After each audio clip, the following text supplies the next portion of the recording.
Ladies and gentlemen, please welcome the President and CEO of the Greater Houston Partnership, Bob Harvey. Wow. What a fantastic turnout today. Good afternoon, everyone. My name is Bob Harvey. I'm the President and CEO of the Greater Houston Partnership, and I'm thrilled to join all of you who've been here most of the morning for the first, I'll say annual, which commits Peter, first annual UpSkill Works Conference. Given the success of today, I'm sure it'll be repeated.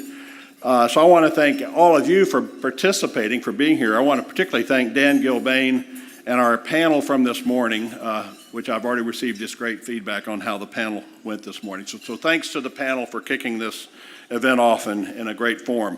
Now, before we get started, of course, I do want to thank our event sponsors for today's activity. And they include our presenting sponsor, Shell Oil Company, our gold sponsor, San Jacinto College, our silver sponsor, Gilbane Building Company, our bronze sponsors, Amagi Bank, Houston Methodist, Ineos, the Marc Company, the Marc family of companies, Mike, and Trio Electric, and our luncheon and social media sponsor, petrochemworks.com. So can we thank all of our sponsoring organizations?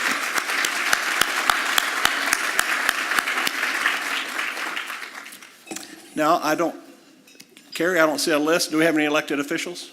No elected officials, therefore we're not going to thank them. You don't know how much easier that makes my life. And I don't know any consular officials here, Carrie? No, all right, no consular officials.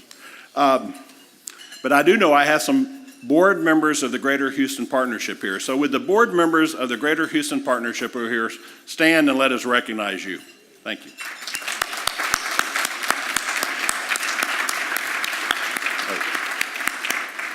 Thanks for all you do for the partnership, and that's reflected in UpSkill as one of our key initiatives. So here we are today because, as you all know, the Houston region has come together to solve a problem, and that is the skills gap that many employers and educational leaders and young people, frankly, cite as one of the major challenges in Greater Houston. In our region today, we have great jobs, but not enough people to fill those jobs. And we have great people who can't access those jobs because they lack the training and skills for those opportunities. So the challenge we must address, and the challenge we are indeed addressing, are how do we better connect people with jobs and jobs with people? And what has been made clear through the partnership's UpSkill Houston initiative is that this effort absolutely requires all of us to work together in a collective and collaborative effort. Now, in 2013, the partnership launched the Regional Workforce Development Task Force. I suspect many of you in this room were there. We had 79, count them, Gina, you were co-chair, 79 organizations that participated in that task force.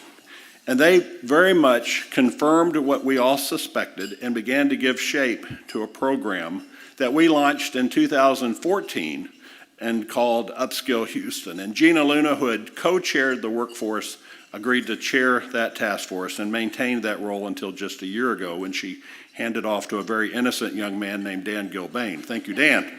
But since those 4 years, we have created a strong foundation, we've built momentum, and we're now poised to accelerate our work. And this strong foundation is demonstrated here today as we all learn about the success that we're already having across this community, but also get a sense of what else needs to be done.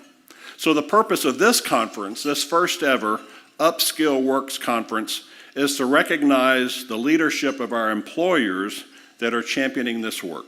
So more importantly, we're here to highlight what is working, to encourage the adoption of these effective practices, to encourage more people to champion this work, and frankly, to scale this work up to the immense scale of this region.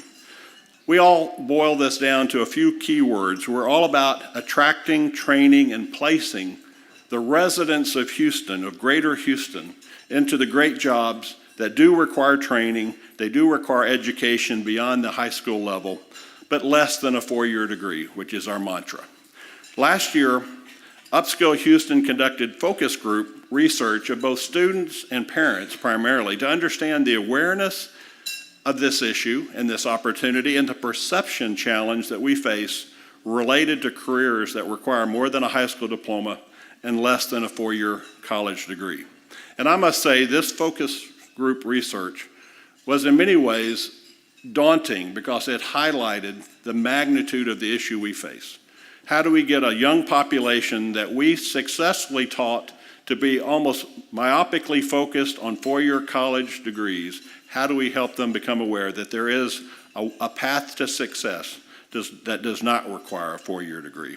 From this research, it is clear that as a country, many people still believe the former and not the latter, and that's our challenge.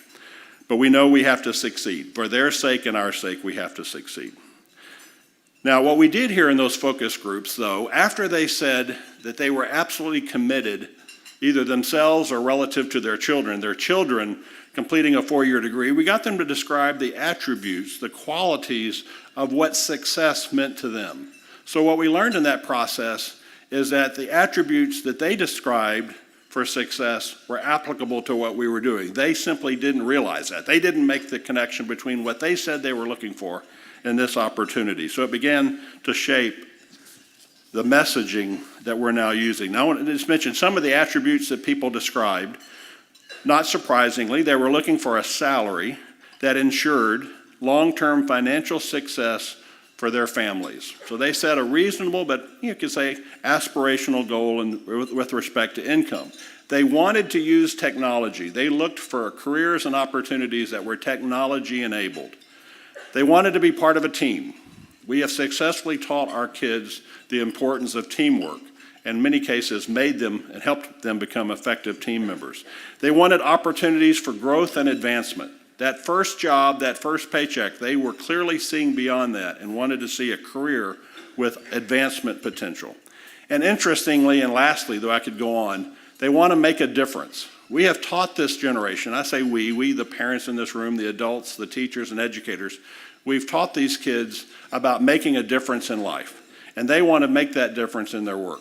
So that, how do we translate that? So you take those attributes, and as I said, we all know that we can take those attributes and apply them to this opportunity, the middle skill opportunity.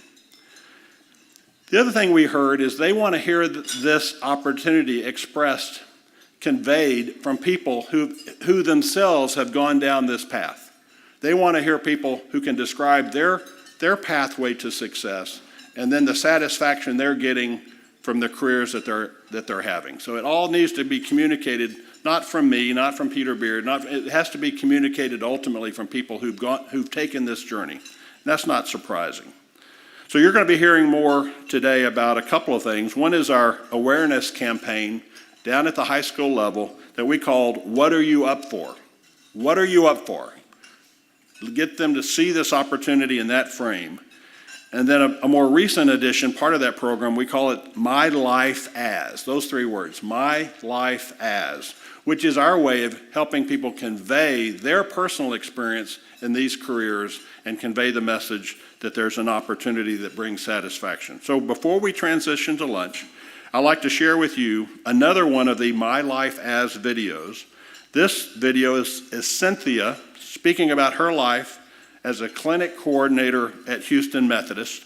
So please enjoy the video, and then we'll resume the program after lunch. Seeing patients smile, making them smile just puts a happy smile on my face every day. I was born here in Houston, Texas. My mother is from Central America. She's Salvadorian. My father is from South America, from Colombia. Before I graduated, I knew I wanted to become a nurse, but I didn't want to go to a 4 to 6 year college. Plus, we couldn't afford, my parents and I. At my high school, they had a college fair. And I was able to look at all these different programs that all these colleges were offering. But one of them, the technical school that I chose, offered the medical assistant program. And it sounded great. It was similar to the nurse, but more patient care, healthcare. And I took it. And I loved it. Once I finished, it was an amazing opportunity. And I'm glad I did it. Working in the orthopedic office before here, I became registered as an orthopedic technologist. So pretty much it just kept growing, just doors started opening one after another. It's been amazing. I mean, I'm in love with my job. I just love what I do on a daily basis. We work in teams. We get assigned a physician. Sometimes you assist the PA, which is the physician assistant. And of course, we come in as clinic coordinators to pretty much simplify everything for the doctor, for the PA, pretty much assist and provide excellence in healthcare when it comes to patients. We bought a travel trailer. So it's a pretty big one, actually. We started with a very small one, and now we have a big one, thanks to my job. It pays me very well. So once we have all Texas covered, then we're gonna start going outside of Texas, just to explore. Kids love it. Hi, I'm Cynthia. This is my life as a clinic coordinator. What are you up for?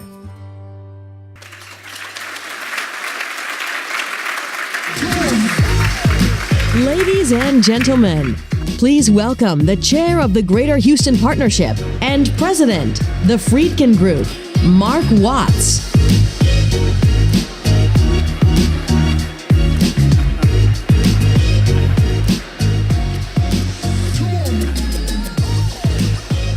Well, welcome. Good afternoon, and please keep eating. But we're going to start our program. As was mentioned, I'm Marc Watts, chairman of the Greater Houston Partnership and president of the Friedkin Group. Great to be here today. Great to be at the University of Houston campus. It was wonderful to see Renew Couture here earlier. We're always privileged at the partnership to be here.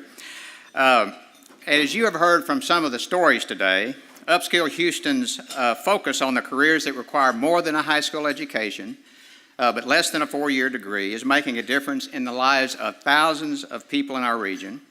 And people are thriving because of their careers, and we need to be telling these stories, as you saw earlier, to inspire students and parents to consider them. In case you aren't aware, UpSkill, it's blowing up actually. It's developing a national reputation for its work because of the strong leadership of Houston employers and industries. Houston's employer leadership is a distinguishing factor that really sets us apart, and other communities want to model themselves on that. Just this week, we hosted a delegation from the Tampa Bay Partnership who visited Houston to learn from our employers and industries as to how to make this program work. And just last week, the U.S. Chamber of Commerce unveiled on the first floor of its building a display, Gina, did you know this, on building the competitive workforce for the future. And our own UpSkill Houston is prominently featured in that display. UpSkill Houston's success and its national recognition don't happen without vision and leadership, and we have been blessed with great vision and leadership at the partnership and in our community.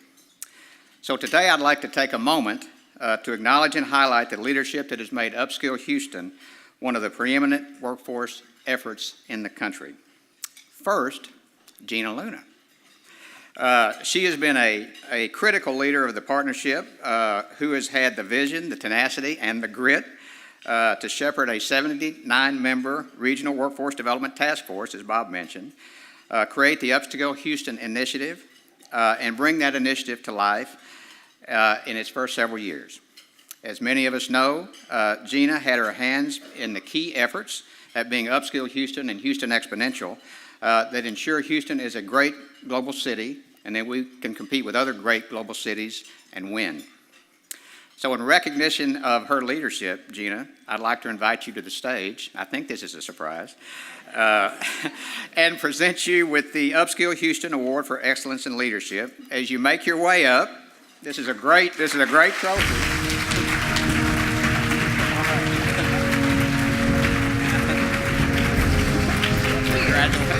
That is a surprise. Careful, you can hurt yourself. I will be careful.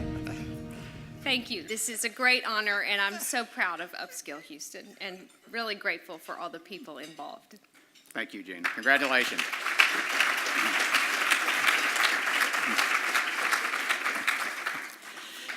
So you don't know this, that is a fantastic trophy. It was made by some of the welding students at Houston Community College who are in our programs leading to UpSkill Houston. So thank you, Gina, for all you've done. It's been my privilege at the partnership to see up close how hard Gina works and what a wonderful and effective role she's playing in Houston. So I'd also like to acknowledge someone who's been instrumental in establishing the benchmark for employer-led collaborations. The work of Petrochem Works, their steering team, in leading the employers in the petrochemical manufacturing and industrial construction sets a high bar for others to follow. There are many leaders of this work, many of you in this room, but one person stands out that we'd like to recognize today. Recently, after a 32-year career with Shell, Barry Klein, General Manager of Shell's Deer Park complex, announced his retirement at the end of July. Barry's leadership and passion for developing his industry's workforce are well known among his peers, and he has been a member of UpSkill Houston's executive committee and always brings the practical insights that only an employer can have. So we will miss his leadership as he retires and want to acknowledge his legacy that he's created within Petrochem Works and the partnership. In recognition of his leadership, we are also presenting him with UpSkill Houston's Award for Excellence, that award. Unfortunately, he couldn't be here today, so we'll make sure he gets his award, but let's still give him a big round of applause.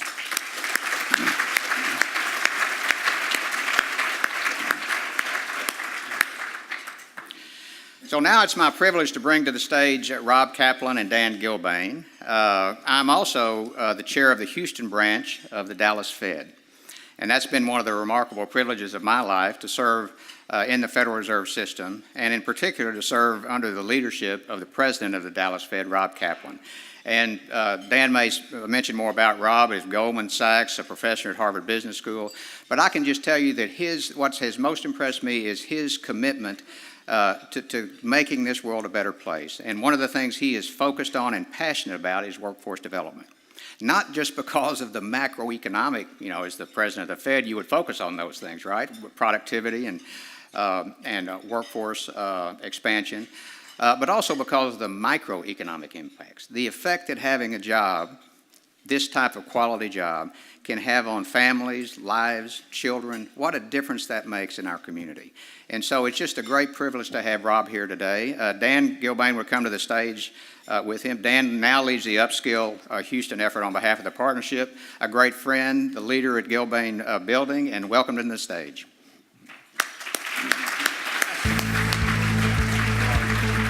All right. Marc, thank you very much. Tip of the hat to you as well for tremendous leadership here at the partnership. I'll have to admit it's a little bit intimidating to be up here with Professor Kaplan. I was an investment banker when I started my career. He was the head of investment banking at Goldman Sachs.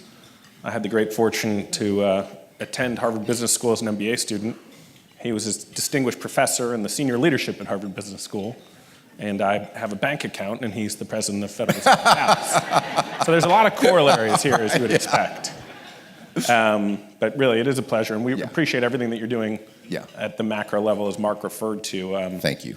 And thank you. Congratulations to everyone here, and congratulations to Bob and Gina and Marc and the entire team here, everyone working on this. It's an impressive program and a great accomplishment.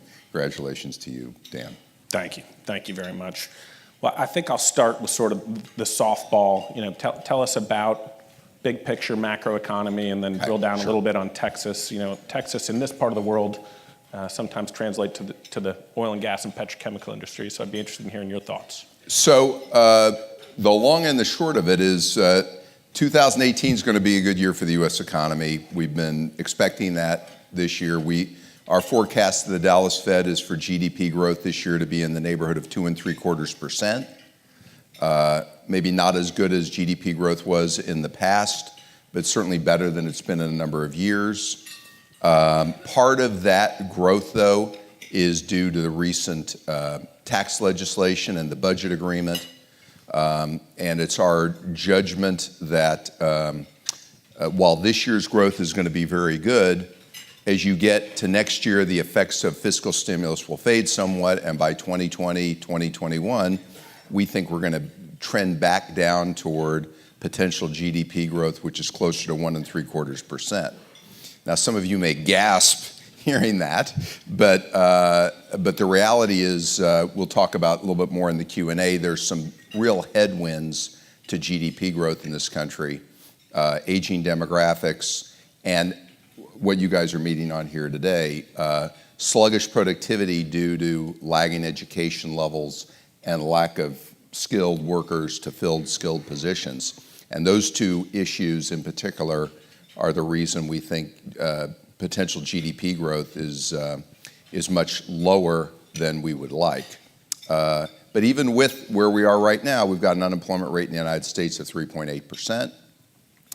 And if you look at other measures of labor slack, and I like to look at a thing called U6, which is unemployed plus discouraged workers plus people working part-time who would like to work full-time, even that measure is down to 7.6%, higher than the unemployment rate, but it's below its pre-recession low.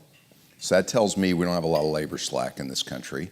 And inflation, which has been below our 2% target for a number of years, is sort of gradually moving toward 2%. So again, good year in 2018, and I'm a little more concerned about the out years. Last comment, Texas is fighting against positively a lot of these trends I talked about with demographics in particular. Job growth alone in the state of Texas in 2018, we think at the Dallas Fed is going to be 3.5%, which means GDP growth in the state is going to be in excess of 4.5%. So for a big state like ours to be growing that much greater than the rest of the country is kind of breathtaking. Now you'd say, but it must be energy. But the truth is energy now, oil and gas is only about 9% of the state's GDP. This is a very diversified state. Has become a very diversified economy. And we've got one other big trend which is critical. We've got the most valuable thing you can have in a state or a city, people. We have migration of people and firms to this state has been outpacing everywhere else in the United States with the exception of a few other states, and that people are moving here. We're growing faster in terms of our people than other states, and our workforce is growing faster. And so I'd say the prospects for Texas are very, very bright. You teed up really well. In looking at the time that you spent at the Fed, you seem to focus a fair amount on 4 secular issues in particular: demographics, debt to GDP, technology disruption, and globalization. Can you talk a little bit about the impact that'll have locally and nationally? So, and I'll just put this in context. When you turn off, like first thing I do in the morning, I don't know about you, I turn on CNBC. That's kind of where I come from. I read the newspaper and all that. And you watch the news. And what you're watching is they don't call it, we're going to give you the short-term news tonight. We're going to give you the cyclical, what's happening, in the very short run. They just call it news. But the truth is most of what you hear on the news or you read in the press is what I'd call cyclical developments. What's happening now? In my job, I think it's far more important to focus on the structural drivers, the secular trends. And as Dan mentioned, there are 4 big ones. I've already mentioned 2. Country's aging. Wish we weren't. The country is aging, and our population is aging, which means workforce growth is slowing. And it means the participation rate in the workforce of our population is lower than it was 10 years ago. And the bad news is we think it's going to continue to get even lower still over the next 10 years because of aging. So that's number 1 issue. GDP is made up of growth in the workforce and growth in productivity. It takes one or the other to grow GDP. And I can tell you right now, workforce growth is going to be sluggish. Second big issue, which Dan mentioned, and I talked about it in terms of lagging productivity, lagging skills, education levels.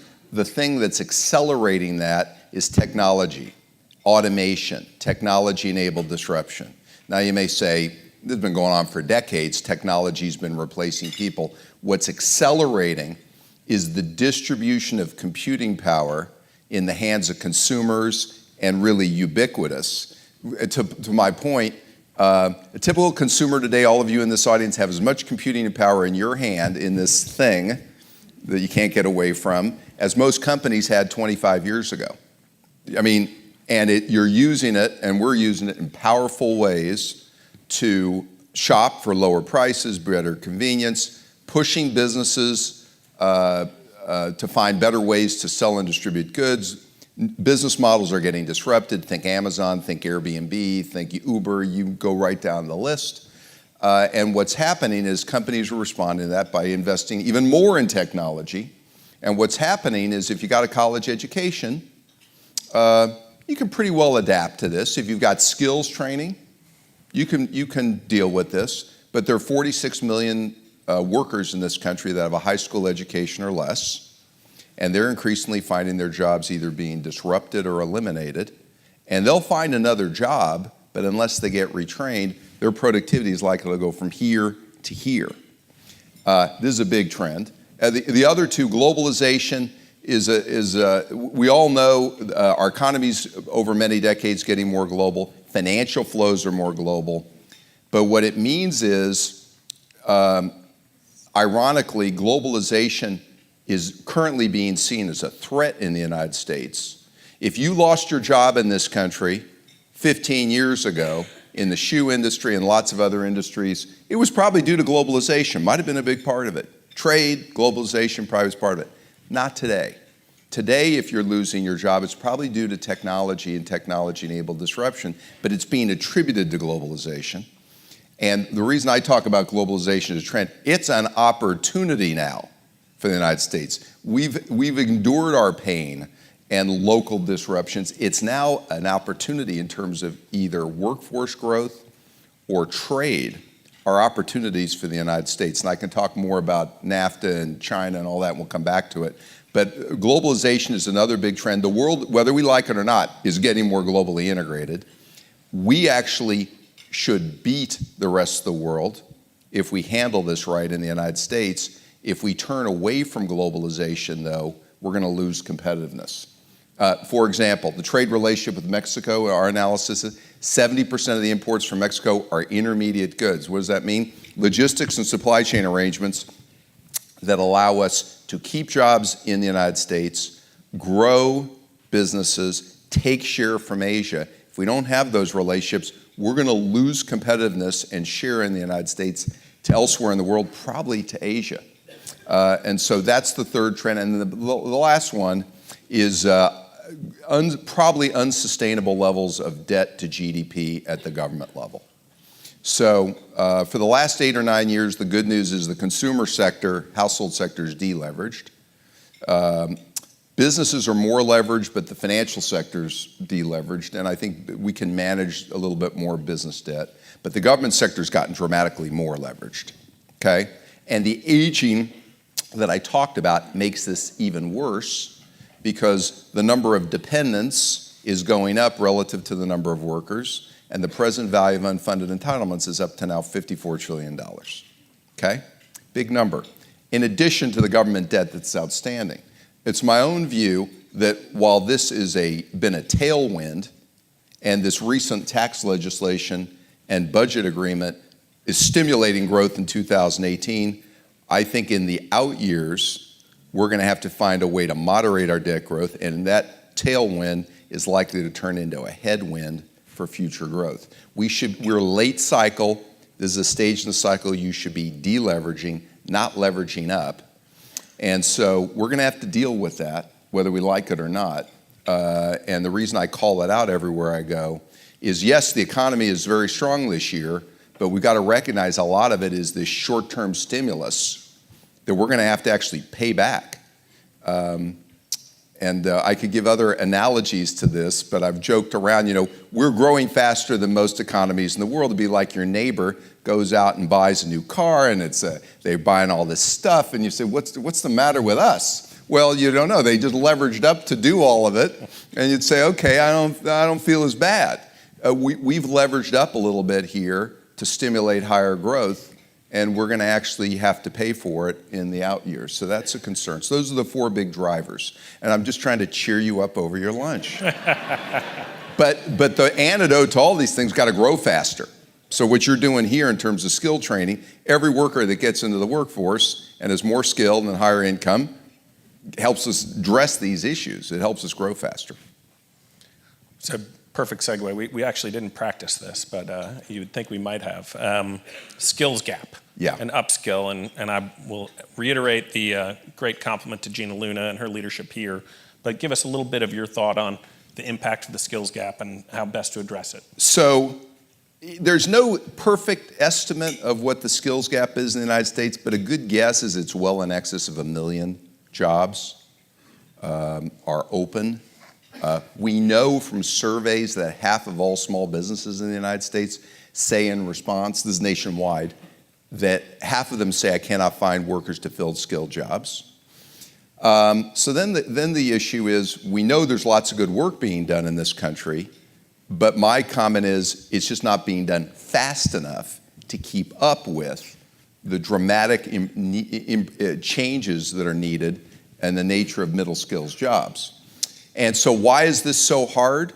You've got a fabulous program here in Houston, and I'm confident you're going to make great progress because you have leadership, you have cooperation between business and educational institutions.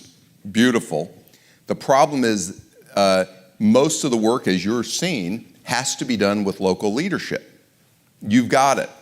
The problem is, if you look across the United States, there are some communities that are doing, that you'd be very proud to see what they're doing, like Houston.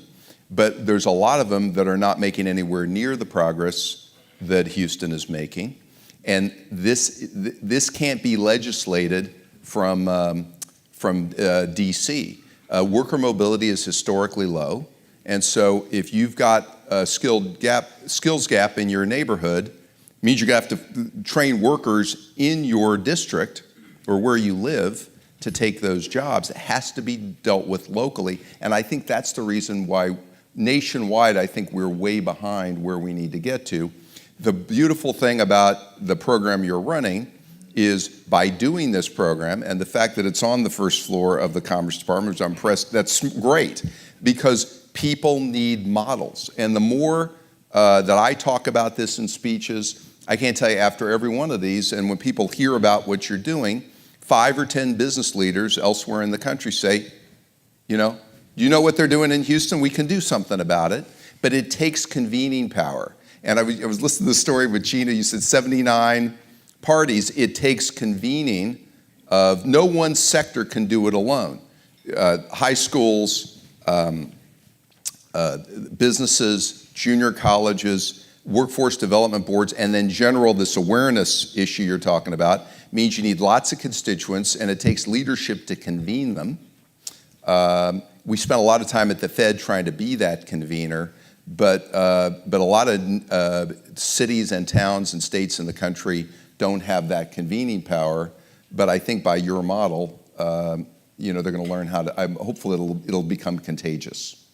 Agreed, and we're optimistic that that's the case, and appreciate everybody's participation here today. I can scratch my leadership question off the list there. That was a topic that you were teaching at HBS. What about technology disruption and the impact of technology disruption? So we were lamenting at this table, just to comment on leadership, what's the most important thing leaders can do? The most important thing a leader can do is learn. But the other thing a leader needs to do is think very broadly about his or her job and take ownership of the community. And one of the trends, Dan and I were just talking not enough business leaders are thinking broadly enough about not just their company and their workers and their customers, but also the quote unquote externalities, which we teach about at Harvard, your impact on the community. And I think this program is a great model for way leaders should be thinking much more broadly. So then how's it really technology-enabled disruption? The thing that's challenging about this is, number one, I don't hear it talk. Do you hear it talk? I mean, it's being talked about, but not really as a GDP problem. And as technology, for me, and the reason it needs to be discussed more, is a human capital issue in the United States and globally. And what I mean is, middle skills, so-called middle skills jobs, roughly, let's say they're 45% of all jobs in the United States are quote-unquote middle skills jobs. The issue is, because of technology and technology-enabled disruption, the amount of training needed for those jobs today versus just 10 or 15 years ago is different. Now, there's a hope that artificial intelligence and machine learning and technology will get accessible enough that maybe you won't need as much training to make better use of it someday. But we're not there, and I'm a little skeptical we'll ever get there. And the other thing is, it actually is putting more burden on math, in my opinion, on math, science, reading, and some of the soft skills, interpersonal skills actually are more important. People think, technology means I don't need to do those things, I just need to learn a specific skill. But I actually think the social skills and the basic skills, reading, writing, have never been more important, and adaptability and being able to work with others has never been more important. And so I know your program is focused on that at an early age, but my concern is we're not talking enough in the United States about investing in our human capital. How many of you in this audience are business people? So for business people, know the first thing you talk about in building your organization is our people, human capital. I just wish as a country we would do that more, and technology is actually accentuating the need to deal with this better. Makes a lot of sense. We've got about 5 minutes left and thought we'd open it up to see if there are any questions from the crowd. No holds barred. Interest rate question obviously may be forthcoming. We're not in a blackout That's fine. period. Yeah, I can go talk ahead about and ask. anything. Anything you ask, I can talk about. Chuck? Unless it's political. The impact of tariffs Mm-hmm. on the economy going forward, Yeah. in the short term and in the long term if it were to continue. So I mentioned that I think globalization is an opportunity. Did everybody hear the question? Yeah, the impact of tariffs. What's the impact of tariffs going to be? And so to answer that, I would say, and I've said this pretty frequently, I would love to see the United States segment the way it thinks about its trading relationships. So for example, much has been said publicly about the fact that if you're running a deficit with us, then something bad must be unfair, something must be going on. I mentioned about the trading relationship with Mexico and by extension Canada. Those are more logistics, supply chain arrangements. And also if you add services, you actually may find we're actually running, by our numbers, a surplus actually with Canada, not a deficit. So, we should be thinking about North America as a hemisphere, competitive hemisphere, to compete with Europe and to compete with Asia. So I'm concerned anything that would create more impediments to modernizing NAFTA and building these relationships. By the way, the trade deficit with China is a final goods deficit. And in addition, as Marc Watts has heard me talk about, the bigger issue with China, and I used to live in Asia and run a business in Asia, is intellectual property rights and technology transfer are very big issues where China is using these joint ventures to get technology and then compete globally with it. And they're aggressively moving globally to make investments. I think that is a real threat, and I think confronting that, even if it's uncomfortable, I think is appropriate. And so what I would love to have seen is let's shore up our relationships in North America, let's shore them up with our allies in Europe, and let's fight what I think is actually a very big threat, which is the relationship with China. But I think we'd be much more potent in fighting that battle if we weren't fighting 5 other battles, including with our friends. So what am I concerned about? I'm concerned that tariffs, do I believe the end game obviously is not to have more tariffs. I think it's intended to be a tactic. How this unfolds, it's too soon to say. I'm hopeful that when we look back 3 years from now, we won't see much in the way of persistent tariffs. I'm hopeful. But my concern is every 6 months that goes by and we're not actually focusing, along with our allies, on the competitive relationship with China, I think it's time lost where we will lose competitiveness in the United States. That's the thing I'm more worried about. We probably have time for one more from the audience. And I'll take a couple more if whatever, well, you control the time, I don't, so I should. overstepped my bounds here. We're bringing the microphone up. Bear with us. It's good to be the president of the Federal Reserve. That's okay. Yeah, right. Take all the liberties I want here, yeah. I know you sat on a panel after Hurricane Harvey to talk about immigration. Yes. Help us understand the distinction between this rabid immigration discussion and the workforce supply. Okay. So I mentioned GDP growth is made up of growth in the workforce and then growth in productivity. And I mentioned the demographic issue.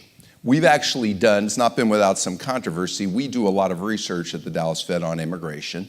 And what our, Pia Arrhenius is our leader on these efforts, and what the work she's published has indicated, and she has said publicly, and I've talked about this, we think that we'll be well served in this country if immigration policy were much more skills-based and employer-based. What I mean by employer-based, go out and interview employers all over the country, find out what kind of workers they need, and then backward integrate into the types of criteria we have for immigration. So we actually think that change we'd be well served. Canada has a program more like that. The part we're concerned about is immigrants and their children have made up over half the workforce growth in the United States over the last 20 years. People don't realize that. And oh, by the way, for the next 20 years, we think immigrants and their children will make up 100% of workforce growth. And you say, how could that be? How do you know that? Here's why we know it. We know native-born workforce growth is going to be negative over the next 20 years. We're not great at forecasting certain things at the Fed, but you can forecast demographics pretty well. And we know workforce growth of native-born workers is going to be negative. So the plug will be immigration. And so we've said, yes, it makes sense to upgrade, restructure our immigration program. I know it's politically sensitive and policymakers will have to decide on that. But to say you're going to cut immigration, the number, in half, but you're going to grow GDP at higher rates, those two things don't fit together. They don't jive, no. And so our job is just to explain the math and the structure of how GDP works. And by the way, we could decide as a country that we want to cut immigration flows. I'm not saying it's a bad or good decision, but you have to balance that with how leveraged are we, how much the aging trends, and if we weren't so highly leveraged at the federal government level, I think we'd have a little more latitude to make those choices. But when you're this highly leveraged at the US government level, we need to find ways to grow GDP. And so these things need to be balanced. Perfectly on time. Rob, okay. Professor, thank you, Dan. Thank you very Congratulations, much. Everyone.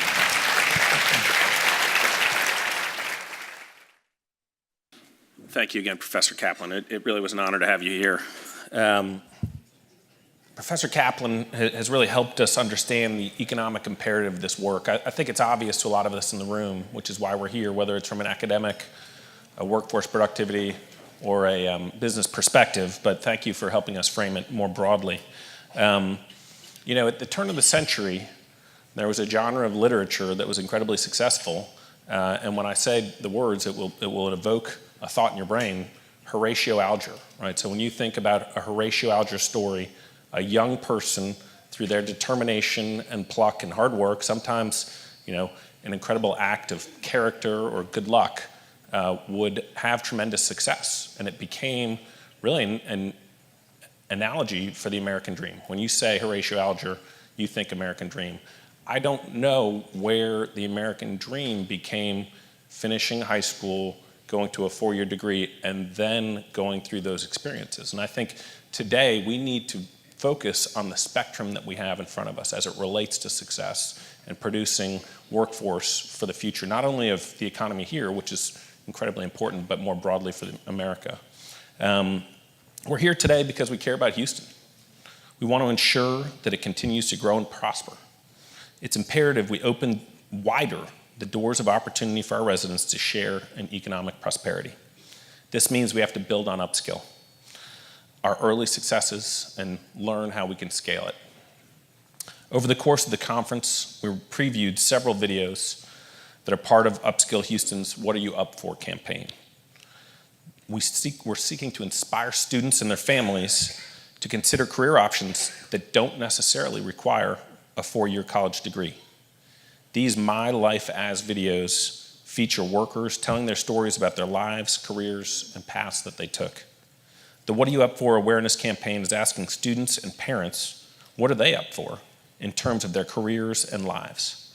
The campaign is also asking employers, what are they up for as it relates to their workforce and our region? So as we close out the lunch today, I'd like to share one last video that asks companies and employers to join us in creating My Life As videos for your workers and employees. My daughter, for her 9th birthday, I invited the whole class. And, one of the defining moments was when teachers and the librarians and folks from the school were actually attended her birthday party. Working here has afforded me that. We've been fortunate to have tremendous growth here in Houston, and when you look at the demographics, that's poised to continue. The big issue for the business community has been finding the talent to help grow their businesses, particularly in the areas where you require more than a high school diploma to begin your career.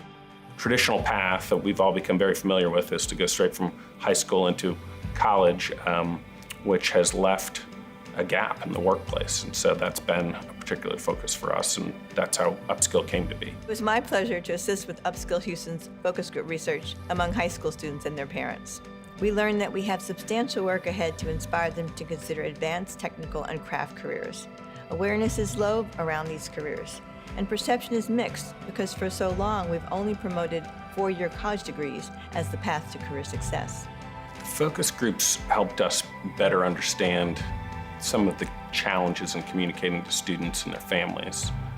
It's bigger than any one particular industry. We're working together to help inspire students and their families to find opportunities in the market, both to help grow their careers, but also to help grow Houston as a community and as a marketplace. We've also learned that the characteristics that attract young people to careers that require four-year degrees are found in careers that are advanced and technical. Characteristics such as the ability to have a salary that allows them to achieve their life goals, work that interests them, technology, teamwork, opportunities for advancement, and the chance to make a difference. You're never going to stop learning here. There's always something new to get involved with, to learn about, to just get your hands on. Since I used to work minimum wage, I really lived pay to paycheck and I didn't have any fun. But now that I work with Marc, I have more, my salary is better, and I'm able to do the things I like to do. From day one to where I am now, because I've learned so much. Just going back thinking that I didn't know all that, and now that I can do all of it on my own is very rewarding. What was I up for? Well, I was up for improving my life. We also discovered that the best way to reach students is through inspiring stories of young people with similar backgrounds. Even better is if that information comes from trusted sources, such as teachers and employers, which is where you come in. Many employers know that they need people to do the jobs that they have. Many students are looking for future careers. We need to marry the two. And so in order to marry the two, we have to market this opportunity. In order to do that, we have to tell stories. UpSkill Houston approached me to see if I'd be interested in having our own workers interviewed about their experiences. The most tangible benefit that we see is we're creating the workforce that we intended to create and develop.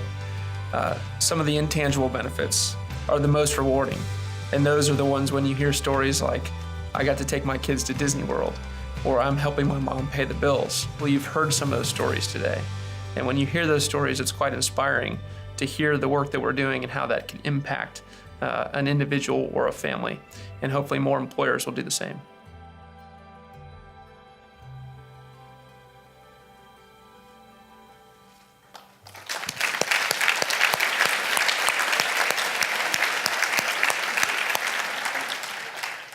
Today's UpSkill Work Conference has highlighted what's working and encouraged us to adopt effective practices to build the skilled workforce that Houston needs to grow and prosper.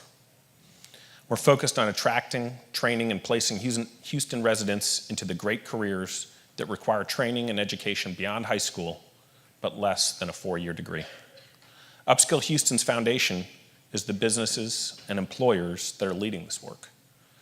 They've joined together to partner with educational, community, and public sector partners Today, we're asking you to join us as a partner in the UpSkill Houston What Are You Up For video campaign.